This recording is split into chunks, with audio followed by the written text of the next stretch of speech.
তুলতে পারিনি। তুই তো বললাম, সুযোগ দিলাম তো যে এসে বলুক, এখানে ওপেন টু অল, সকলের কাছেই রাখুক। প্রীতম ক্যামেরা অন না করলে আমি নিতে পারবো না। তুই যে প্রীতম, সেটা আমাকে দেখতে হবে। ক্যামেরাটা অন কর, ক্যামেরাটা অন কর। দেখতে পাচ্ছি না তোকে, তোর মুখটা দেখা, মুখটা দেখা। হ্যাঁ ব্যাস, দাঁড়া। হ্যাঁ বল বলো আমাকে। বল তুই মামাইদি বললো তুমি হ্যাঁ লাইভ আসতে বলেছো। আমি আমি বলেছি কোনো বলেছি জায়গা থেকে মুখ ফুক দেখানোর বা লাইভে আসার, সেই কারণে আমি বলেছি, মামাইদিকে তুই জিজ্ঞেস দেখা। করলাম আগে তুমি পারমিশন নাও। দিদি বলো ঠিক আছে তুমি লাইভে আসতে পারো, দিদি কথা বলে নিয়েছে, সেই কারণে আচ্ছা দেখ, এলাম। তোদের বিষয়টা যেহেতু সকলে আজকে ওয়াইটিতে তোদের সকলে সবকিছু সামনাসামনি দেখেছে। আচ্ছা প্রীতম, তুই আমার একটা কথা বল, যে আমরা যেটা চাইছি, রিমি যেটা চাইছে এবং সকলে যেটা চাইছে, আমরা যেটা চাইছি, তুই অন্তত ভালো ব্লগ কর, কোনো কন্ট্রোভার্সি দুনিয়ায় তুই থাকিস না। এটা কি তুই পারবি? আমি তো দিদি তোমাদের প্রতিটা কথা এগ্রি করেছি, বলো। আমি ক্ষমা চেয়ে বারবার এগ্রি করেছি, আমি তো বলেছি আমি কোনো কারো ব্যাপারে থাকবো না। এমনকি যদি আমি পরবর্তীতে ভুল করি তুমি আবার স্টেপ নিও আমার ব্যাপারে। ব্যাস। আর একটা কথা হচ্ছে, তুই কেন রিমিকে নিজে, তোর তো বউ, তুই কেন তোর বউকে ফোন করছিস না? আমি তো এটাও এগ্রি করলাম, তোমরা বললে আমি ফোন করবো, তোমরা বলো আমি বাড়ি থেকে নিয়ে আসবো, আমি সংসার করতে রাজি আছি, কিন্তু ও তো দেখলাম মানে ওর বাবার উপর দিয়ে ডবল কালকে দিন তুমি তো দেখলে কিভাবে কথা বললো, যে রেজিস্ট্রি না সেটা হলো যে রাগের চোটে, আমার কথা হচ্ছে রাগের চোটে বলেছে। রাগ তো স্বামী স্ত্রীর মধ্যে হয়, হাজার ঝগড়া হয়। তুই কেন তোর বউকে, তুই তোর বউকে তো বোঝাবি, তুই তোর বউকে চালাবি তুই। সে তার বাবার বাড়িতে গেছে, দুটো দিন ভালো আছে বলে দিদি বাবার বিশ্বাস কথা করো, শুনে বলছে। আমিও চাই আমি চালাতে, আমার কথা চলতে, বাট ও আমার কথা চলে না, ওকে কন্ট্রোল করার ক্ষমতা কারণ নেই, আমারও নেই, ওর মা বাবারও নেই, ও যেটা মনে হয় সেটাই করবে। কারণ এখানে তুমি যখন বলেছিলে বা ওই কাউন্সিলর দিদি যখন বলেছিল দুদিনের জন্য ঘুরে আসার জন্য, ওকে বারবার বলেছিলাম দুদিনের জন্য ঘুরে আসো, কিন্তু তোমার অমতে তুমি না থাকা সত্ত্বে ওর মা মাসি পিসি আমার কাছে ভিডিও ফুটেজ আছে, এখান থেকে যখন ওকে নিয়ে যায় আমাদের পাড়ার লোকের সামনে, আমি তো ভিডিও দিতে পারছি না, পাবলিককে বলতে পারছি না যে কি ঘটনা ঘটেছে সেদিনকে, পাড়ার লোকের সামনে আমাদের পাড়ার লোককে অপমান করে, আমার পাশের বাড়ির লোককে অপমান করে, চিল্লামিলি করতে করতে ওর মা আমাদের দুর্গা মণ্ডপের সামনে, মানে তুমি তো থাকলে এটা হতো না, আসলে তুমি থাকলে এটা কখনোই হতো না, যেভাবে নোংরা। আমি তো বললাম যে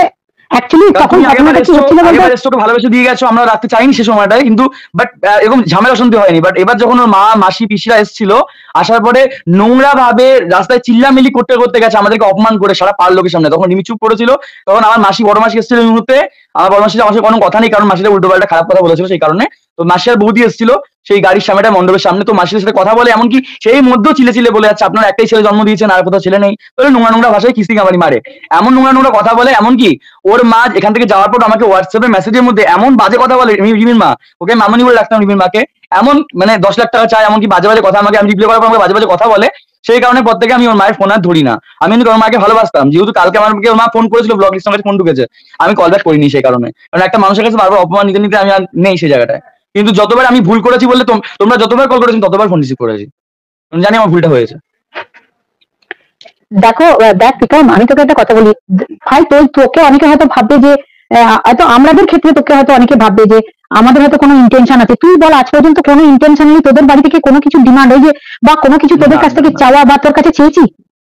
শুধু চেয়েছি তোরা সংসারটা কর, সংসারটা কর। আর সংসার করতে গেলে সবাইকে অনেক কিছু জীবনে স্যাক্রিফাইস করতে হয়। আমি মানছি তোদের সংসারটা যেহেতু অনেক ছোট বয়সে শুরু হয়েছে, তোরা জীবনগুলো অনেক ছোট বয়সে শুরু হয়েছে।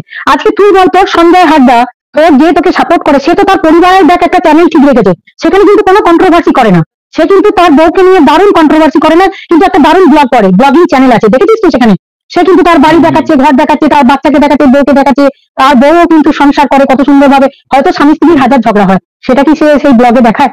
তুই কি করছিস বলতো বেটা? তুই কি করছিস জানিস তো? তোর যখন রাগ হয়ে যাচ্ছে, তোর আমি জানি তোর রাগটা হওয়াটা স্বাভাবিক, তোরও একটু ডাক্তার দেখানোর দরকার আছে। রাগটা কন্ট্রোল না তুই করতে পারিস না রিমি করতে পারে, কিন্তু আমার কথা হচ্ছে তোরা দুজনকেই আজকে পাবলিক চায়, তোদেরকে কেউ কিন্তু পাবলিক, আজকে যে আমরা তোদের সাথে যেটা করেছি করে কিন্তু আমরাও মন থেকে শান্তিতে নেই। কেন নেই? কারণ তোরা একটা ব্লগার, তোরা ভালো ভালো ব্লগ করতে পারবি, তোদের ছোট্ট বয়স, এই বাচ্চা বয়সে এগুলো একটা ছোট ছোট ঘটনা বেটা। আজকে যখন তুই এগিয়ে যাবি না, জীবনে অনেক বড় হবি, আরো বড় ব্লগার হবি, তখন কিন্তু এই কন্ট্রোভার্সি করলে বেশি দিন টিকতে পারবি না। আমরা চাই তোর মধ্যে সেই কোয়ালিটি আছে। আজকে তুই চলে যাচ্ছিস সিকিম, সেখানে গিয়ে তুই প্রমোশনের কাজ করে আসছিস, সেখানে রিমিকে নিয়ে গেলি, কি সুন্দর ভিডিও গুলো করেছিস, দেখার মতো ভিডিও হয়েছে। কিন্তু আমার কথা হচ্ছে সেই ধরনের জিনিস করতে গেলে তোদের দুজনের যেটা দরকার, সেটা হচ্ছে দুজনকে একত্রিত বসে কাউন্সিলিং করতে হবে। তোরা দেখ না অন্তত চেষ্টা করে যে ভালো থাকার চেষ্টা করা। অন্তত দেখ, রিমি একটা জায়গাতে হচ্ছে খুব চঞ্চল, খুব চঞ্চল, কিন্তু রিমির একটা জিনিস নাই, সেটা হচ্ছে কোনো লোভ নেই। ও কিন্তু তোর কাছ থেকে ভালোবাসা চায়, এর বেশি কিছু চায় না। ও চায় না যে তুমি আমাকে রোজ আমাকে নতুন নতুন সোনার গয়না শাড়ি জিনিসপত্র এনে দাও। ও চায় না তোর কাছ থেকে, ও নিজে রোজগার করে নিতে পারবে। কে পারে এরকম বউ যে নিজে রোজগার করতে জানে, এত এত দূর নাচতে জানে, স্বামী যেটা চাইবে সেটা করতেও জানে। এবং পিছনের জন্য আমাকে এটাও বলেছিল, চ্যালেঞ্জ দিয়েছিল যে সঙ্গীতাদিকে আমি বুঝে নেবো, এই সঙ্গীতা তোকে আমি বুঝে নেবো আমার বরের নামে কিছু করলে। এ কথাও কিন্তু চ্যালেঞ্জও নিয়েছিল সে। কিন্তু সামহাও কোথাও মনে হচ্ছে, রিমির কোথাও মনে হচ্ছে, যেটা আমার মনে হয়েছে, রিমির মা বাবার কি মনে হচ্ছে গুলি নয়, কিন্তু তুই যে রিমিকে বিয়ে করে নিয়ে এসেছিলি তখন তার মা বাবার এগেন্স্টে গিয়ে বিয়ে করে নিয়ে এসেছিলি, সেই রিমিকে তুই ফিরিয়ে আনতে পারবি না? মা বাবার নয় দিদি, এবার দুজনের মধ্যে একটা সম্পর্ক ভালো ছিল, সেই পরিপ্রেক্ষিতে অনেক কেসকামারি পর ওর মা চেয়েছিল যে আমরা বিয়েটা করে সুখে থাকি, তারপর ওর মা আমাদের বাড়িতে আসে, তারপর বিয়ে প্রস্তাব দেয়, তারপর বিয়েটা হয়।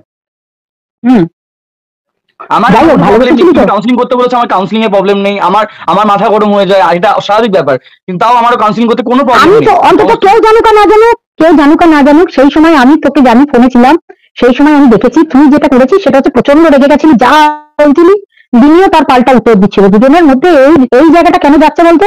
তার একটাই কারণ, আজকে হচ্ছে তোরা যে হাজবেন্ড ওয়াইফ, তোদের মাঝে প্রচুর লোক ঢুকে আছে। দেখ, আজকে 8 দিনের জন্য আমি তোকে ফোন করিনি, রিমি যাওয়ার পর 2 মাস ছিল, 1 দিনের জন্য তোকে ফোন করেছিলাম, আমি তো দিয়েছিলাম। কেন করিনি জানিস তো? যেহেতু কেন করিনি, লোকে হয়তো বলবে যে আমি হয়তো তোদেরকে চালাতে চাইছি বা পরিচালিত করতে চাইছি, তোরাও হয়তো কোথাও তোদের মাথার মধ্যে এটা ছিল, তোদেরকে কেউ বলেছে যে সঙ্গীতা চক্রবর্তী তোদেরকে পরিচালিত করতে চেয়েছে বা কেউ হয়তো বুঝিয়েছে। কিন্তু আমি একটা জিনিস বুঝতে পারছি না, তোর বউ কখন ঘুম থেকে উঠছে, 11টায় উঠছে না 12টায় উঠছে, সেই খবরটা চলে যাচ্ছে কন্ট্রোভার্সি ক্রিয়েটারদের কাছে। এবং তোর মা সেটা বলছে, সেটা তারা নিজেরাই লাইভে বলছে যে বাড়ির বউ উঠছে 12টার সময়, এসি ফ্যান চালিয়ে রাখছে, এগুলোও তো খারাপ। আজকে তোর বাড়ির খবরটা কেন বাইরে বেরোবে বাবা আমার, তুই সেটা আমায় বল। আমার বাড়ির বাইরে খবর বেরোনোর পিছনে শুধুমাত্র আমরা নিজেরা চাইবো না দিদি, ফার্স্টে আমাদের ঘরের জিনিস বাইরে যাক, সেটা কোনো পরিবারই চায় না। আমাদের মধ্যে ঝগড়া হলে মেন প্রবলেম হচ্ছে কোনো রকম কোনো প্রবলেম ক্রিয়েট হলে রিমি সেটা ভালোবেসে ওর মাকে জানায় যে মামা এটা আমার সাথে ঘটেছে বা এটা হয়েছে, সেটা ওর মা কথাটা আমাকে ফোন করে যদি মিটিয়ে নেয় তাহলে ব্যাপারটা মিটে যায়। আমি ওর মাকে বলে যা প্রবলেম হবে আমাকে ফোন করে মিটিয়ে নেবে, সেই মুহূর্তে ওর মা লাইভ শুরু করে দেয়, ভিডিও শুরু করে দেয় একটা মিথ্যা কথা বলে যে মেয়েকে আমাকে এভাবে হ্যাঁ, মানে ওকে ধরো ওর সঙ্গে আমার ঝগড়া হয়েছে, বললো যে মেয়েকে আমার না খেতে দিয়ে মারধর করা শুরু হয়ে গেছে, সেটা রিমিও জানে মিথ্যা কথা। যখন শুরু হয়ে যায় তখন আমার মা লাইভ শুরু করে দেয় যে আমরা তো কোথাও খেতে দিয়েছি, কেন আমি তোর শুনবো। আবার তখন আমার মাথা গরম হয়ে যায়, রিমি যখন প্রতিবাদ করছে না, সত্যি আমি করিনি, কেন এটা হচ্ছে, এটাই প্রতিবাদ রিভেঞ্জ, বারবার সেম কাজটাই হয়। ওর মাকে কিছু কষ্ট করে বলে, ওর মা ভিডিও নামিয়ে দেয়, এটা ঘটনা, এটা ঘটনা পিঙ্কির এটা ঘটনা যে পিঙ্কি কন্ট্রোভার্সি করতে বসে পড়ে বা ভয় পায়। কেন ভয় পায় সেটা বলি তোকে। আজকে সিকিউর তো প্রত্যেকটা মা বাবাই চায় একটা মেয়েকে যখন বিয়ে দেবো, ধর তোর বাড়িতে পাঠালাম, বা ধর তোর যদি বোনই হতো, আজকে ধর আমি বলছি তুই যদি তোর বোনকে অন্য কোথাও বিয়ে দিতিস, সেই পরিবার থেকেও যাতে একটা সিকিউর লাইফ, অর্থাৎ সেই পরিবারটা তাকে নিরাপত্তা দেবে, অর্থাৎ তার তার গোপন কথাটা তারই কন্ট্রোভার্সি চ্যানেলে, মানে তার নিজের প্রিয় কন্ট্রোভার্সি লোকেরাই তারাই বলে দিচ্ছে এই মেয়েটা এই করে, রান্না করতে জানে না, কাজ করতে জানে না। সবই মানছি রিমির মধ্যে গুণ নেই, কিন্তু কিছু গুণ যেগুলো আছে যেগুলো তোরা ইউটিলাইজ করতে পারিস। একটা মেয়ে তো সর্বগুণ সম্পন্ন হয় না, বা একটা মেয়ে সবসময় একটা ছেলের উপযুক্ত প্যারালাল তার স্ত্রীও হতে পারে না। অনেক সময় ছেলেটাকে অনেকে এগিয়ে আসতে হয়, মেয়েটাকে অনেকে এগিয়ে আসতে হয়। লিলি কিন্তু চায় না যে কন্ট্রোভার্সি গুলো হোক, কারণ ওর মানসিক ভাবে তুই নিজেও জানিস, ও প্রচন্ড রেগে গেলে সেইভাবেই মানে রিয়াক্ট করে। আর আস্তে আস্তে যেটা শুরু হয়েছে, একজন ব্যক্তি পিতাম কেন স্যাক্রিফাইস করবে? স্যাক্রিফাইস কাউকে করতে বলছি না বেটা, এটা স্বামী স্ত্রীর ম্যাটার। স্বামী স্ত্রী যদি ভালো থাকে, আজকে তার থেকে সুখী তোমরা হবে না। আমি তো জানি এই ভিউয়ার্সরা সবাই তোদেরকে ভালোবাসে, সমস্ত ভিউয়ার্সরা তোদেরকে ভালোবাসে, তবে শুধু যে একা পিতামকে ভালোবাসে তা নয়, রিমিকেও ভালোবাসে, রিমিরও কিছু কাছের লোক আছে। আজকে তোরা দুজনে, আজকে তোদের দুজনের মধ্যে আমাদের থার্ড পার্সনের কোনো দরকার নেই। দুজনেই যদি আজকে ভালো করে কাউন্সিলিং করিয়ে, দুজনেই যদি সুন্দর সুন্দর ভিডিও রিলস বানাস, তোর আমার মনে হয় এর থেকে ভালো জুটি আর আমরা কেউ দেখতে পাবো না। আমরা তো চাই তোদেরকে রাজক্রিয়ার মতো দেখি, প্রীতম জাফরের মতো দেখি, তোদেরকে এইভাবে দেখি, তো কেন আমরা সেটা দেখতে পাচ্ছি না বেটা? তুই আমাকে বল, কেন দেখতে পাচ্ছি না আমরা? আমি নিজে এগিয়ে আছি তোমার কথায়, কাউন্সিলিং করতে টু জেড আমি সবকিছু তো এগিয়ে আছি, কেন চাইবো না? আমিও চাইবো আমি ইনকাম করি, আমি সুখে থাকি, লাক্সারি ভাবে চলতে, কার না ভালো লাগে? সুখে শান্তি থাকতে কার না ভালো লাগে? আমি রাজি আছি।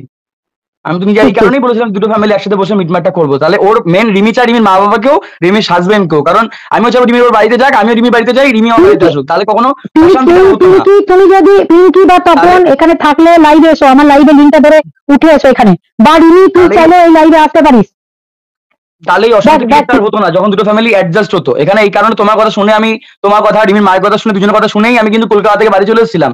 বলেছিল যে ওর বাবা আসবে, রিমির মা আমাকে মেসেজ করে, যে এমনকি ফোনও করে, 1 ঘন্টা 2 ঘন্টা কথা হয় কলকাতায় বসে, তখন রিমির মা আমাকে বলে আমি ওর বাবাকে নিয়ে যাবো, বাবা তোমার কাছে 2 দিন টাইম দাও। সেই হিসেবে আমি চলে আসি যে ঠিক আছে দুটো ফ্যামিলি এক হতে চলেছে, তাহলে এক হোক না, তাহলে এক হলে তোমার অশান্তি থাকবেই না।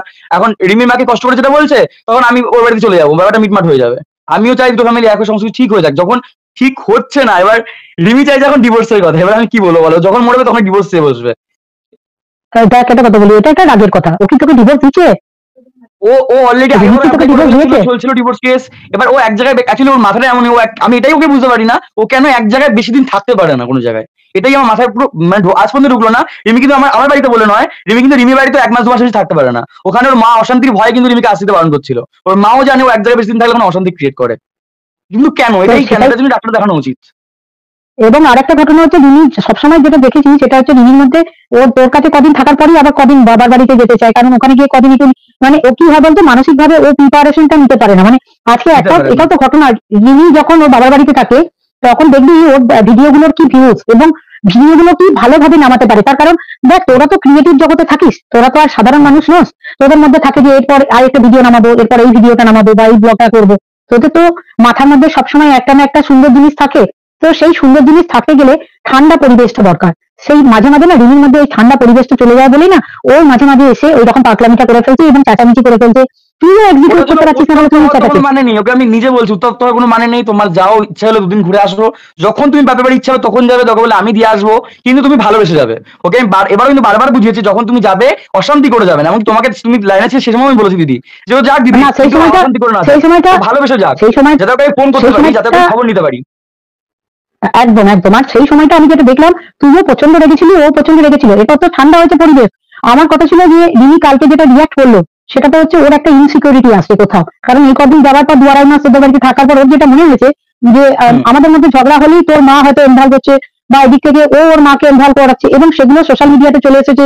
এত কিছুর পর রিমি না এখন বোধহয় কোথাও কারোর মাথা ওই যে বাবার কথা শুনছে যে আমাকে এক্ষুনি হয়তো আমাকে ইয়ে করতে হবে, মানে আমার রেজিস্ট্রি ম্যারেজটা করতে হবে, রেজিস্ট্রি ম্যারেজটা করতে হবে। তো রেজিস্ট্রিটা করার জন্য আমরা তোকে জাস্ট রিকোয়েস্ট করবো, তুই তো বিয়ে তো করেছিস সোশ্যালে, রেজিস্ট্রিটা করবি, করাটা উচিত, তোর উচিত আমার মতে একসঙ্গে বসে একটা আলোচনা করার। আমি এখনো চেষ্টা চালাচ্ছি, যার জন্য এখনো পর্যন্ত আমি চাইছিলাম না যে পিঙ্কি পাল আর তপন পালের বিরুদ্ধে এগেন্স্টে একটা অ্যাকশন নিতে। তো এখনো আমি বলছি, তারা যদি শোনে আমার কথা তাদেরকেও বলবো এক জায়গায় বসে একটা সিদ্ধান্ত নেওয়াটা আমাদের মতে ভালো হতো। তুমি তুমি আমাকে পরশুদিনকে তোমার মামাইদির মাধ্যমে ফোন করেছিলে, তুমি কি দেখেছো আমি কোনো জায়গায় বলেছি রেজিস্ট্রি আমি করবোই না? আমি বলেছি অবশ্যই, দিদি যখন বলেছো আমি করব, কিন্তু আমি এই যে ঝামেলাটা হচ্ছে না দিদি, এই ঝামেলার মধ্যে কিছু করবো না। আজকে যে রিমির আমার মধ্যে সম্পর্কটা এতটা খারাপ জায়গায় পৌঁছেছে, ওর বাবা মার সঙ্গে আমার বাবা মার সম্পর্কটা খারাপ জায়গায় পৌঁছেছে, সেটা চাইছি না। দুটো ফ্যামিলি অ্যাডজাস্ট হবে। আমি যেমন বাইরে ঘুরতে যাই, আমি চাইবো রিমির মা বাবাকে আমার সাথে নিয়ে যাই, আমার মা বাবা বাড়ি থাকুক, রিমির মা বাবাকে নিয়ে যাবো। দেখ একজন হচ্ছে কি হচ্ছে জানিস তো, আমি বলি শোন, সমস্যাটা কোথায় হচ্ছে বলতো, তোর মাকে লোকে কিছু বোঝাচ্ছে, তোর মা সেই কথাগুলো বিশ্বাস করছে, আবার রিমিদেরকে কিছু লোক বোঝাচ্ছে, রিমির মা সেটা বিশ্বাস করছে। কি হয়েছে বলতো, তোদের জীবনগুলো হয়ে গেছে বাইরে লোকেদের হাতে, তোদের নিজেদের হাতে কিছু নেই। তোরা যে কারণ আমরা এটাই চেয়েছিলাম যে আমরা দিয়ে আসার পরে যাতে কোনো লোক তোদের সিদ্ধান্ততে হস্তক্ষেপ না করতে পারে। এখন কি হচ্ছে, তোদেরকে যেমন সিদ্ধান্ত দেওয়ার লোক প্রচুর, তেমনি রিমিদেরকেও জ্ঞান বুদ্ধি দেওয়ার লোক প্রচুর। যেমন একজন লিখছে আর কি, রিমিকে ডিভোর্স করে দিই। আরে রিমি নিজেই ডিভোর্স করবে না, রিমি ডিভোর্স করবে না, ও ডিভোর্স দিতেই চাইছে না। ও যখন তখন বলছে আমি ডাইভোর্স দেবো, আবার কাল বলবে ডাইভোর্স দেবো না। ও পিতামকেই চায়, পিতামের জন্য প্রাণ দিয়ে দেবে, ও পিতামের জন্য প্রাণ দিয়ে দেবে, ও পিতামের জন্য প্রাণ দিয়ে দেবে, এটা কেউ বোঝে না। ও এখনই বলবে ডিভোর্স দেবো, দরকার বলে এখন উকিলের ঘরে গিয়ে 10,000 টাকা খরচা করে দিয়ে চলে আসবে ডিভোর্সের জন্য। এটা আমার সাথে প্রচুর বার ঘটেছে। আবার কালকে বলে আমি ডিভোর্স দেবো না। ও এখনই মনে হয় কেস করবো, আমার কেস করে দিয়ে চলবে, কালকে কি বলে আমি কেস তুলে নেবো। বাট সবসময় এটা তো সবসময় কারো কথা শুনতে চায় না। ও আবার পিতামের জন্য যদি কেউ দুনিয়া একদিক হয়ে যায়, ও তাকে যে খুন করে দিয়ে চলে আসবে, যদি বলে ওকে মেরে দিয়ে চলে, ও মেরে দিয়ে চলে আসবে। এটা এখন এগ্রি করতে পারলাম না সঙ্গীতাদির কথায়। এটা এতদিন ছিল, কিন্তু আজকে আমি এটা আমি স্বীকার করছি, এটা এতদিন অব্দি রিমি এটাই ছিল যে আমাকে কেউ কিছু করলে সেটা রিমি তার উপরে প্রতিরোধ হয়ে তাকে মেরে দিয়ে আসবে পর্যন্ত। কিন্তু এইবার আসার পর থেকে রিমি সেটা নেই। রিমির মধ্যে আমি কোনো জায়গাতে সেটা খুঁজে পাইনি। আমি তোমাকে সত্যি বলছি, দিন ধরে আমি ওকে দেখে এসেছি। বলে সঙ্গীতা দিকে গাল দাও, ও গাল দিয়ে দিল, ও বলে ধরিত্রী দিকে গাল দাও, সীমা দিকে গাল দাও, সবাইকে গাল দিয়ে দিয়েছে। একদম না দি, তোমার প্রতি মাথা গরম হয়েছে, আমি লাইভে এসে নিজে দুটো খারাপ কথা বলেছি, কিন্তু কাউকে রিমিকে দিয়ে না বলেছি গালাগাল দাও। অনেকে কমেন্ট করছে যে প্রীতম সত্যি করে বলে চ্যানেলটাকে ডিলিট করেছিল। রিমির ফোন আমি ধরি না, প্রথম কথা। রিমি পাসওয়ার্ড আমি প্রথমে জানতাম, তারপর রিমি পাসওয়ার্ড চেঞ্জ করে দেয় 2-1 দিন 4 দিন পর, 2 সপ্তাহ পর। এমনকি রিমির A to Z কোনো আইডি, ইনস্টা বলো ইউটিউব বলো, কোনো কিছু আমি ডিলিট করিনি। ও নিজের হাতে সবকিছু করেছিল। আমি সারা রাত চেষ্টা করেছি ফিরিয়ে আনার জন্য। এমনকি সেই রাতে সঙ্গীতা দিশা তো আমার কথা হয়, দিদি বলে ফিরিয়ে আনার চেষ্টা কর। আমি সারা রাত চেষ্টা করেছি, বাট আমার পক্ষে পসিবল হয়নি। অতনু বলে আমাদের একটা ফ্রেন্ড, অতনু বলে একটা আমাদের ফ্রেন্ড, তাকে অনেকবার করে রিকোয়েস্ট করি আমরা ফিরিয়ে আনার জন্য। সে বলে ফিরিয়ে দেওয়ার ব্যবস্থা করবো, বাট রিমি চায় না ফিরিয়ে আনতে অ্যাকাউন্টটা। আমাকে বলে 20-22 টাকার মতো রাখবে, অ্যাকাউন্টটা ফিরিয়ে দেবে। আমি তখন রিমিকে বলি যে টাকাটা নিই, তুমি অ্যাকাউন্টটা ফিরিয়ে আনো। ও বলেছে আমার টাকার দরকার নেই, আমি অ্যাকাউন্টটা ফেরাবো না, আমার কাছে টাকা নেই। আমি নিজের পকেটে টাকা দিয়ে তোমার অ্যাকাউন্টটা ফিরিয়ে আনবো, তোমার অ্যাকাউন্ট তোমার ফিরে আসুক, তোমার অ্যাকাউন্টটা দরকার, তুমি এত খেটে খাওয়া কষ্ট করে করেছো, তুমি অ্যাওয়ার্ডটাও পাও, লেবারটা তোমার অ্যাকাউন্টও ফিরে পাবে, তখন তোমার টাকা বলছেন নেবো না, তুমি ধার হিসেবে নাও যে অ্যাকাউন্টটা ফিরিয়ে আনো, সেটা হিসেবে রিমিকে আমি রাজি করি, তারপর অ্যাকাউন্টটা ফিরে এসেছে, বাট আমার টাকা নেয়নি, ওর বাড়ি থেকে টাকা নিয়েছে। ক্লিয়ার করলে? যাই হোক, আর একটা কথা বলে রাখি, এখানে কয়েকজন লিখছে যে স্যাক্রিফাইস করবে স্বামী স্ত্রী, আপনাদের আমার কোনো দরকার নেই, এখানে আমি বা আমাদের লোকজন বা পিঙ্কি বা প্রীতমের মা কেউ না, স্বামী স্ত্রী কাউন্সিলিং করলে ওদের দুজনের মতো জুটি পশ্চিমবাংলায় হবে না, এরা দুজনের সেরা জুটি হবে, আর দুজনেই খুব অল্প বয়সী, দুজনকে এত ভালো লেগেছে, সিকিমের ভিডিওগুলো যে দেখে আসুন, 5 লাখ 6 লাখ করে ভিউজ, একটা নাচ নেচেছে মাত্র দুজনে, দেখে আসবেন কি ভিউজ হবে। আর এরা দুজনেই ট্যালেন্টেড ছেলে মেয়ে, এদের এদের যেটা দরকার সেটা হচ্ছে এদের শান্ত পরিবেশ দরকার, যাতে ভালো ভালো ভিডিও নামে, এদেরকে মানুষ দেখবে কি, নতুন নতুন কন্টেন্ট চাই, এই কন্টেন্ট দেওয়ার জন্য দুজনের মাথা ঠান্ডা দরকার, এদের দুটোর পরিবার কেউ বুঝতে পারছে না, দুটো পরিবার মানে প্রীতমের মাও প্রীতমের প্রতি ওভার পজিটিভ এবং রিমির মা বাবাও রিমির প্রতি ওভার পজিটিভ, যার জন্য এই ঘটনাগুলো ঘটছে। আর আমরা প্রথম দিন থেকে এটাই চেষ্টা করেছিলাম যে প্রীতম আর রিমি তাদের সংসারের মধ্যে হাজার লোক ঢুকে পড়েছে, কখন খাচ্ছে প্রীতম, কখন উঠছে রিমি, কখন শুচ্ছে রিমি, কোথায় যাচ্ছে রিমি, কি বলছে, এইগুলো করতে করতে আজকে এদের সংসারগুলো নষ্ট হয়েছে, যেটা আমরা কেউ চাই না, আমরা ইনভলভ হতে চাই না, আমরা বরঞ্চ বাইরে থেকে দেখে কন্ট্রোভার্সি করার লোকজন পাবো, কিন্তু এদের ভিতরের কথা আমরা জানতে চাই না, যার জন্যই এটা বন্ধ করার প্রক্রিয়ায় আমরা প্রথম দিন থেকে চালাচ্ছিলাম। কিন্তু প্রথম দিন থেকে এখানে এত লোক যুক্ত হয়ে গেলেন, এত লোক যুক্ত হয়ে গেলেন যে আজকে যে প্রীতমকে দেখছেন আপনারা, এই প্রীতমটাই আমরা চেয়েছিলাম যে এই প্রীতম যদি রিমিকে দুজনে মিলে বসে দুজনে শান্ত মাথায় যদি এই বুদ্ধিগুলো দিত, তাহলে আজকে এটা হতো। আমি 2 ঘন্টা বসিয়ে বুঝিয়েছিলাম, কিন্তু প্রীতমের মাথায় এই যে আপনারা লিখছেন না কেন, প্রীতম কি কম্প্রোমাইজ করেছে, প্রীতম কি তার শ্বশুর বাড়িতে 10 লাখ টাকা নিয়ে যাচ্ছে নাকি, না প্রীতম 40 লাখ টাকা নিয়ে তার শ্বশুরকে দিতে যাচ্ছে, তাই কম্প্রোমাইজ? প্রীতমকে আমরা যেটা বলছি এবং ওই বাচ্চা মেয়েটিকে যেটা বলছি, দুজনকেই বলছি, এবং প্রীতমের একটা বাচ্চা ছেলে, দুজনকেই বলছি যে যদি আজকে কন্ট্রোভার্সি গুলো না হতো, আজকে যদি সত্যি এই জিনিসগুলো না দেখানো হতো সমাজে, তাহলে কিন্তু কোনোভাবেই আজকে আমরা প্রীতমের বিরুদ্ধেও যেতাম না, প্রীতম থামছিল না, প্রীতমকে থামতে দিচ্ছিল না কেউ। আর আমরা এটাও চাই যে প্রীতমের কোনো ক্ষতি না হোক, সত্যি ওরা ফিরে আসুক এবং নতুন ভাবে ফিরে আসুক, সবাই প্রীতম আর রিমিকে সিনেমার পর্দাতে দেখার মতো করেই দেখতে চাই, আমরা সেটাই চাই। কিন্তু এখন কথা হচ্ছে যে এই যে কাউন্সিলিং এর কথাটা যেটা বলছি, সেটা প্রীতমকে তখনও বলেছিলাম, আজও বলছি এবং পরেও বলবো, যে তোদের জন্য বাইরের লোকেরাও কিন্তু কন্ট্রাস্ট নিতাম, যে তুই তোর বউকে নিয়ে গিয়ে অবিলম্বে দুজনে মিলে যে ম্যারেজ কাউন্সিলরের কাছে গিয়ে আগে প্রথম ম্যারেজ কাউন্সিলিং করাবি, তার কারণ হচ্ছে তোদের দুজনের গোপন কথাটা যেন কেউ না রিমি তার মাকে জানায় বা তুই তোর মাকে জানাস, যেটা আমরা কালকে কোনোভাবেই চাইবো না, যে দুজনের মা বাবারা অন্তত ইনভলভ হোক, দুজনের লড়াই হোক, ঘরের ভেতরে হোক, রুমের ভেতরে হোক, হাজার ঝগড়া হোক, কিন্তু সেটা তুই ভিডিও করে নিচ্ছিস, তোদের এত টেকনোলজি ডেভেলপ, তুই একটা ফোন করছিস, রিমি কি করছে, খাচ্ছে, সেটাও ভিডিও করছিস, তুই রিমি তোর বাড়িতে ঘুরছে, বাথরুমে যাচ্ছে, রান্নাঘর যাচ্ছে, সব ভিডিও করছিস, তোর বাড়িতে তো হাই টেকনোলজি ক্যামেরা আছে, কেন এত ভিডিও দরকার? তোরা যদি প্ল্যান এক্সিকিউট করতে চাস, তোদের দুজনের শান্ত মাথায় দুজনের মধ্যে সুন্দর সুন্দর ভিডিও নামা, যেটা রিমি নামাতে পারছিল ওর বাড়িতে, বাবার বাড়িতে, এবং তুই নামাতে পারছিলি কিনা আমি জানি না, তবে তোকে কিন্তু মানে সত্যি কথা বলতে কি একটু শান্ত হতে হবে, তুই হাজবেন্ড, তুই বড়, তোকে আমি শান্ত হতে বলবো, আমি অন্য রিমিকে বলবো তখন যখন তুই রিমিকে কন্ট্রোল করতে পারবি। একটা হাজবেন্ড পারে না, কি রে বলে না যে বিড়াল প্রথম রাতেই কাটতে হয়, তুই পারিস নি, তাই তুই যদি শান্ত হোস দেখবি দুনিয়া শান্ত হয়ে যাবে, ঠিক আছে? আরে প্রীতম ভিডিও করবে রে বাবা, ও আপনারা সত্যি প্রীতমকে ভিডিও করার সুযোগ দিন, আগে সমস্ত কিছু শান্ত হোক, নাহলে আজকে কন্ট্রোভার্সিটা এখনো থামেনি, তপন পাল এগিয়ে এলেই হয়ে যাবে, তপন পাল এগিয়ে আসবে আমি জানি সেটা, তবু আমি চেষ্টা চালিয়ে যাচ্ছি যাতে করে তপন এবং প্রীতম দুজনকে বসিয়ে অন্তত একটা জায়গাতে দুটো পরিবারকে বসিয়ে একটা নিশ্চিন্ত করা যায়, কারণ এই ওয়াইটিটা আর নেওয়া যাচ্ছে না। তবে প্রীতম তোকে আমি বলবো, তুই রিমিকে অন্তত ফোনটা কর, রিমি তো তোর বউটা তোর, আজকে তার বাবা মার সিদ্ধান্ত নেবার কেউ নয়, রিমির সিদ্ধান্ত নেবে, রিমি কি সিদ্ধান্ত নেবে নিতে দিক, রিমির সিদ্ধান্ত নেবার অধিকার যা আছে সম্পূর্ণ তোর উপরই দেওয়া আছে, আমাদেরও নেই। আর রিমি আমাকে কি বললো যে দিদি ভাই আমি ডিভোর্স চাই, কালকে বলবো আমি থাকতে চাই, ও কথা আমি গুরুত্ব দিই না, সেজন্য তোকে আমি বললাম তুই রিমির মাথাটা শান্ত কর, রিমির মধ্যে কনফিডেন্স তৈরি কর যে আমার হাজবেন্ডে আমি ওকে শান্ত করার মতো মানে পরিস্থিতি বা জায়গাটা ও কাউকে রাখে না, ওকে শান্ত করার ক্ষমতার কারণ নেই, এটা তোমাদের আমি কি করে বোঝাবো?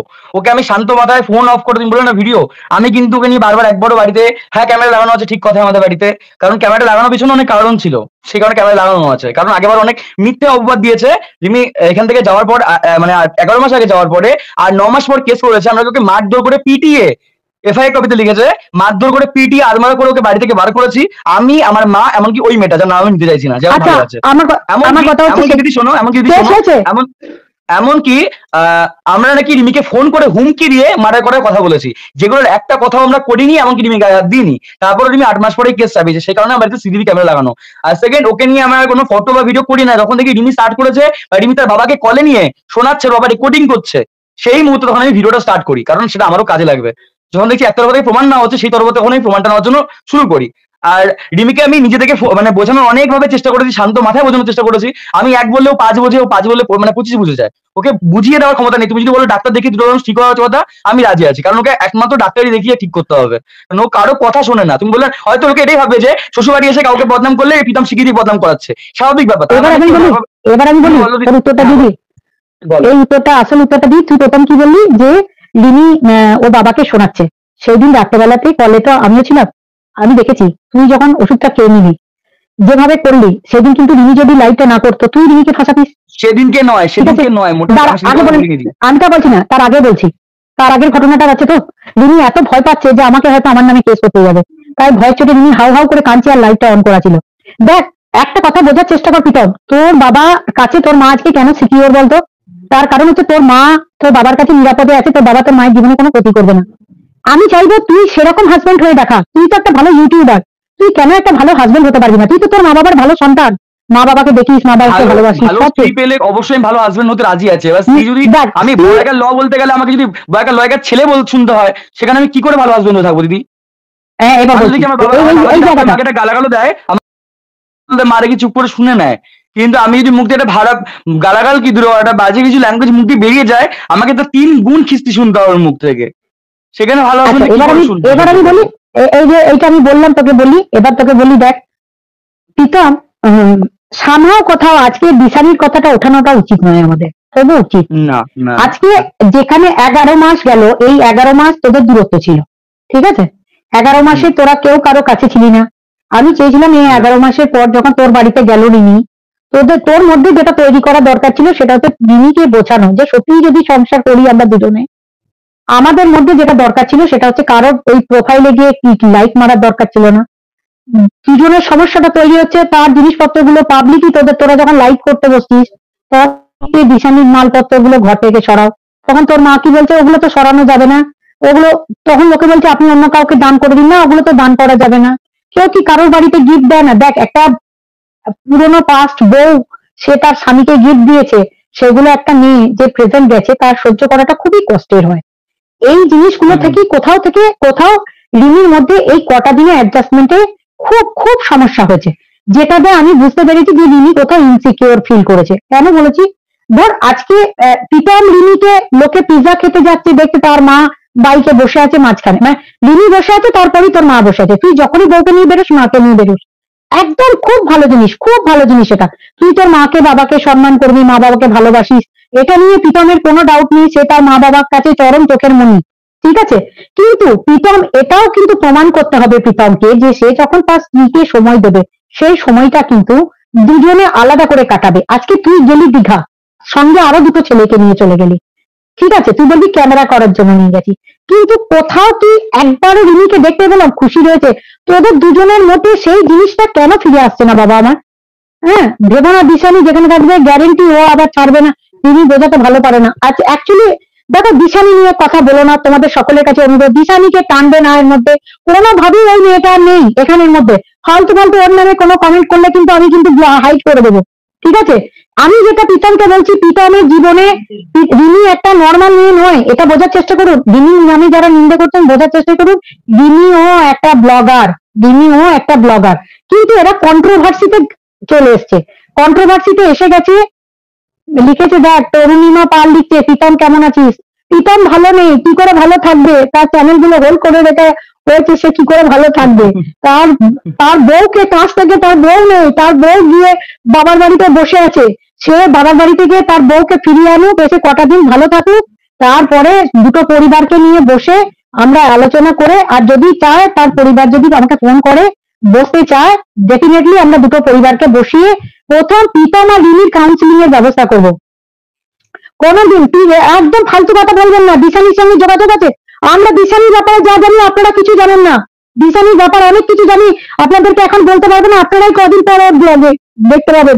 একদম মেয়েটাকে টানবেন না, যতদিন টানার ছিল আমি টেনেছি, সত্যিই তাই, সেখান পর্যন্ত সমস্যা ছিল। মেয়েটি এখন কিন্তু কোনোভাবেই নেই, মেয়েটি অনেক ভাবেই সরে গেছে, এবং তার পরিবারের লোকজন তার সমস্ত পথ, তাদের মানে রেজিস্ট্রি ফিল আপ পর্যন্ত করে ফেলেছে। মেয়েটি সত্যি অন্য পথে চলে গেছে এবং যথেষ্ট ভালো ছেলের সঙ্গে গেছে, সেই ছেলেটি অত্যন্ত ভালো ছেলে। আমি আপনাদেরকে বারবার বলছি, এটা আমি বলছি না, তপন পাল কেন মানছে না প্রীতমকে, ওর বাবা ডাকলে নিশ্চয়ই যাবে। তপন পালেরও কোথাও, আমি বলছি তো তপন পালের কোথায় সমস্যাটা সেটা আমিও বুঝতে পারছি না। যাই হোক, প্রীতমের বক্তব্য থেকে আমি প্রীতমকে যেটা বারবার বোঝাচ্ছি যে অ্যাজ এ স্বামী হিসাবে তোমাকে সেই দায়িত্বগুলো পালন করতে হবে। তুমি এখনো ছোট বাচ্চা, হ্যাঁ, দিদির ভাই বুঝতে পারছে না, বিছানি সুস্থ না, বিছানায় সংসার করে বাড়িতে আসলে দুদিন থাকবে, আরে না না না না না, ওরকম কোনো ব্যাপারই নেই। আরে ব্যাপারটা বোঝার চেষ্টা করুন, আজকে 11 মাসের একটা দূরত্ব, একটা স্ত্রীর মধ্যে 11, স্বামী স্ত্রীর মধ্যে 11 মাসের দূরত্ব, এবং সেই দূরত্বটা হাঁটানোর জন্য আমরা চেষ্টাটা করেছি, এর বেশি কিছু করছি না। আমরা চাই দুটো পরিবারই ভালো থাক। চিটিংবাজি কারবার শুরু করেছে নাকি? হ্যাঁ, যখন তখন যাবে, যার তার নামে এফআইআর করবে, আর চুজরা থানা এত বড় মস্তান হয়ে গেছে নাকি চুজরা থানা? হ্যাঁ,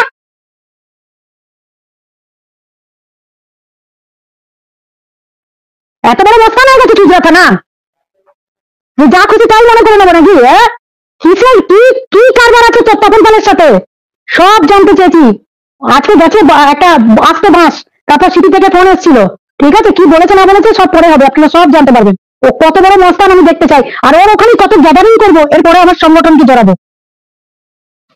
যা তা বার বেড়েছে, যা তা বার বেড়েছে, সাহস কম না তো, সাহস খুঁচিয়ে দেবো একদম, সমাজের বুকে নোংরামি করবে, গান্ডাজি ছড়াবে, আর টিঙ্কি পালকে ওর মেয়েকে আমি বাঁচিয়ে বেড়াবো, সাহস নাকি? হ্যাঁ, সাহস কম নয়।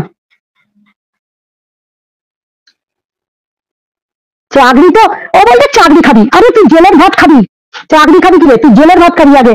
তো তুই মামার কাছে মামার মুখটা টাচ করতে পারবি? ক্লাস 5 পাস করেনি, অশিক্ষিত ইতো বর্বর, যখন চিংড়ি মাছের সঙ্গে মেয়েকে ভোট করতে চায়, নোংরা ছেলে। চ্যানেলটা উড়ানোর জন্য ব্যস্ত লেগে গেছিল। আরে তপনকে আমি অনেক বলেছিলাম, অনেক বোঝানোর চেষ্টা করেছিলাম, ঠিক আছে, এই সাহসটা তপন পাচ্ছে কোথা থেকে সেটাই আমার দেখার। একমাত্র চুঁচড়া থানা, চুঁচড়া থানার এগেন্স্টে শুরু করেছে অ্যাকশন, সব কটা এফআইআর নেবে, যত এফআইআর করাবো, একসঙ্গে 50 থেকে 100 এফআইআর করবো, পার ডে যাবি 4000 5000 4000 5000 করে খরচা, আর এমন সেকশন দেবে যাতে 3 মাসের আগে বেল না পাস, হাইকোর্ট করলে যাতে বেল না পাস, সেই সেকশনে তোরা করে রেখেছিস ঘটনা, সেই ঘটনাটার জন্য জেল থেকে জরিমানা দিতেই হবে। এমন কিছু আছে ওই চ্যানেলে, যেগুলো আমরা ক্লিপিংস নিয়ে রেখে দিয়েছি। তুই ওই লেটস প্রোটেস্ট বলে যে চ্যানেলটা চলছে সেখানে মাঝে মাঝে পাবি তোরা। আবার বলতে পশুকে নিয়ে বলেছে, আমার পশুকে দুদিন আগে লোকের কাছে দিয়ে দেওয়া গেলো, পশুগুলোকে দেখে না, আজকে খাবার দেখাতে এসেছে, আর দুদিন আগে বলছিল খেতে পায় না, ফ্রিজে কিছু নাই, আমি উঠতে পারছি না, ডাক্তার দেখায় না পশুদের।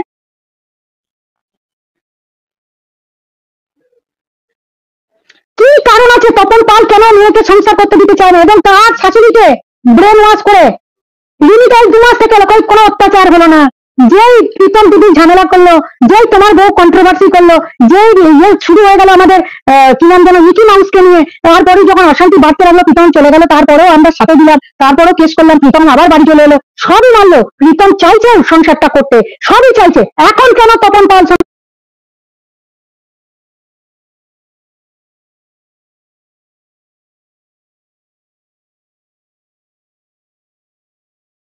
করতে চাইছে না? কিছু তো একটা কারণ আছে, কিছু তো একটা কারণ আছে তপন পাল এবং টিঙ্কির, জানতে হবে, এবং টিঙ্কিকে কি এমন বোঝালো যে বুঝে গেল।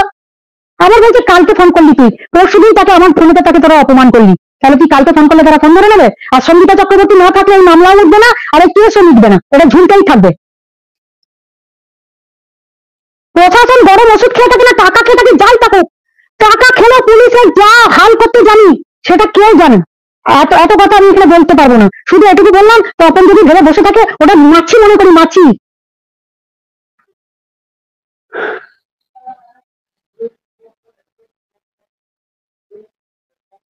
না, দিশানির নামে আর কেউ কিছু বলো না প্লিজ, তোমাদের কাছে আমার একটাই রিকোয়েস্ট, দিশানির কাছে দিশানির নামে আর কেউ কিছু বলো না প্লিজ।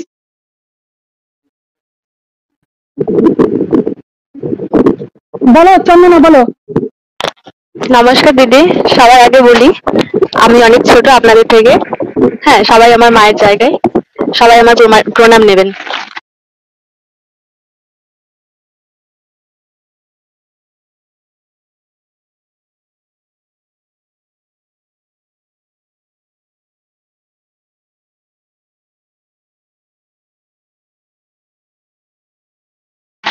প্রথমে বলি, নিলাম শোনা লিমিকে নিচ্ছি না, একদম ভালো ছাড়া কথা। যাবে না। হ্যাঁ হ্যাঁ হ্যাঁ, হ্যাঁ ভালোবাসা প্রোগ্রাম সবটাই। প্রথমে আচ্ছা। বলি, সবাই যখন শাস্তি পাচ্ছে এদের দুজনেরও পাওয়া উচিত, এটা ঠিক আমার আছে, প্রথম তাহলে কথা। যেদিন আমরা ডাকবো ছুটিটা তো আসতে হবে। অবশ্যই অবশ্যই যাব, অবশ্যই যাব, কারণ শাস্তি কেউ একা পেতে পারে না, শাস্তিটা সবার জন্য হোক। আর এই মা আর মেয়ে যেভাবে নোংরামি ছড়াচ্ছে তার সাথে বাবা জড়িত, বাবা তো মেন পয়েন্ট। হ্যাঁ, তো রিমিকে আমি কোনো মতেই ছাড়তে চাইছি না, যেটা দিদি একটু আগে বললেন, সঙ্গীতা দিদি ভাই যে বললেন যে রিমিকে ছাড় দিচ্ছি, কেন রিমিকে ছাড় দেওয়া হবে? একদমই নয়, ও তো মেন খেলোয়াড়। আচ্ছা ঠিক আছে, তাই হবে।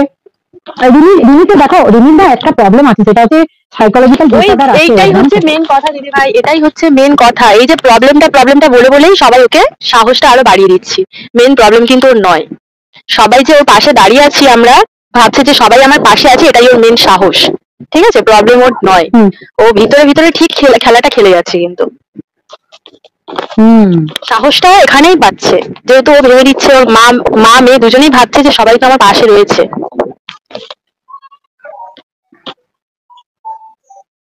ম্যাডাম প্রীতম আচ্ছা। এসছে কি? আমি একটু ক্যামেরাটা অফ করছি। হ্যাঁ, আমি তো তোমার, হ্যাঁ অফ করো, তোমাকেই তো বললাম ধরতে। আমি ওকে আসতে বলেছি। আসতে বললে হবে না, তোমার ফোনে নাও, তোমার ফোনে নাও।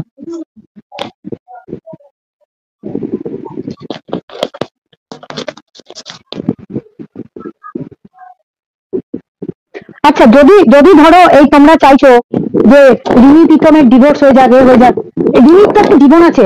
আজকে রিমি হ্যাঁ দিদি ভাই, এটা আমি একটা কথা বলতে চাই, প্রীতমেরও একটা জীবন আছে। প্রীতম ভালোবেসে সবাই বিয়ে আছে। করেছিল। একদম। ভালোবাসাটা কি এটা প্রমাণ হয় দিদি ভাই? ভালোবাসাটা কি এটা প্রমাণ হয়? এত কিছু নোংরামো পরে কিসের ভালোবাসা? উচিত ছিল, রিমির উচিত ছিল স্বামীর এই বিপদের দিনে স্বামীর পাশে মানুষ, আমরা আমার মায়েদের কাছে, আমরা আমার মায়েদের কাছে গল্প শুনেছি, তারা কত অত্যাচার পরেও তারা সংসার করে গেছে, এখনো পর্যন্ত অনেক মানুষ করছে। তাহলে এত কিছুর পরেও যখন ওকে মেনে নিয়েছে, এখন সংসার করবে বলছে, তাহলে তো ওকে ভালো করে সংসারটা করা উচিত, তাই না? একদম। কিন্তু ওকে সংসার করার মেয়েই নয়, কিন্তু ও কোনোদিন সংসার করবে না, ও সংসার করার মেয়ে নয়। ভুল, রিমিকে বোঝাতে পারছে না ওর মা। রিমিকে ওই যে যখনই ডাক্তারের কথা বলে বলতে আমার মেয়ে তো ঠিক আছে, বলছে আমার তো ও তো কোনো দিক দিয়েই ঠিক না দিদি ভাই, ও তো কোনো দিক দিয়েই ঠিক না। ও তো কোনো দিক দিয়ে, ওর মাও সারা জীবন এরকম করে যাবে, ও এরকম করবে, ও কোনো দিক দিয়ে ঠিক না। আমাদের যদি এরকম হতো, আমার বাবা মারা যদি আমাদের পিছনে এরকম ভাবে পড়ে থাকতো, তাহলে আমরা কি করতাম? যে থাক, আমার স্বামীর সাথেই আমি ভালো থাকবো, যেখানে আমার বাবা মা চাইছে না, আমি সমস্তটা ছেড়ে দিতাম, দিয়ে কি করতাম, স্বামীর সাথে সুখে সংসার করতাম। কিন্তু এটা সেরকম নয়, তাই না? যেখানে দেখছে বাবা মা এত ক্ষতি করতে চাইছে। না, দেখো প্রবলেমটা কোথায় আমি বলি, শোনো, ক্ষতি কেউ চাইছে না, বাবা মাটা একটু ওভার পজিটিভ, মানে আমার মেয়ের এই বিপদ হয়ে যাচ্ছে, এই আমার মেয়ে কাঁদছে। সবাই মিউট করো না, একসঙ্গে কথা বলে না, কানে নিতে পারছি না গো। অ্যাকচুয়ালি কি হচ্ছে সমস্যাটা বলো তো, ওই জায়গাতে সমস্যা আছে। সবাই ভাবছে যে প্রীতমের মাও কিন্তু ছেলের জন্য প্রচন্ড পজিটিভ, এই আমার ছেলে চেঁচাচ্ছে, বউয়ের সঙ্গে ঝামেলা হচ্ছে, বসে যাচ্ছে প্রীতমের মা ছেলেদের কাছে, ঠিক আছে। আবার ওই দিক থেকে রিমি কান্নাকাটি করলে ও বাবা ভাবছে কি আমার মেয়েটার উপর চরম বিপদ হচ্ছে। হ্যাঁ, এটা নয়, কিন্তু এটা একদম ভাবে ভেবো না। আচ্ছা যাই হোক, যেটা বলছিলাম সেটা হচ্ছে যে যেটা দরকার ছিল সেটা হচ্ছে যে এদের বাবা মা গুলোরও একটু বোঝার দরকার আছে, এই ছেলে মেয়েগুলো আস্তে আস্তে বড় হচ্ছে, এদেরকে স্পেস দেওয়া দরকার, ঠিক আছে। সেই স্পেসটা কিন্তু এরা পাচ্ছে না, মিষ্টি এসেছে তো সেই স্পেসটা এদেরকে দিলেই না এরা আস্তে আস্তে সংসারগুলো করতে পারবে। ওটা প্রীতমের সঙ্গে ভিডিও ছাড়ে নিব, ওটা ওর নিজের যে ওয়াইফ, যে হাজবেন্ড হবে সেই ছেলেটি, পুলিশ প্রশাসন আমরা সবাই জানি ছেলেটি চরম ভালো ছেলে, এবং সত্যি একটা ভালো ছেলে চয়েস করেছে দিশানি, যে ছেলেটি সত্যি ভালো ছেলে। ওটা নিয়ে চাপ দেবেন না, ওটা প্রীতমের সাথে না, ওটা হবু বরের সাথে ছেড়েছে দিশানিকে। দিশানিকে নিয়ে প্লিজ সকলের কাছে আমার অনুরোধ, দিশানিকে নিয়ে কোনো বাজে কথা বলো। এখানে একটাই কথা, দিশানিকে সবাই ছেড়ে দিক না, ওর মতো ভালো আছে, ছেড়ে দিক দিশানিকে। ঠিক ঠিক এখানে বারবার দিশানির কথা আসছে কেন? ঠিক ঠিক একদম।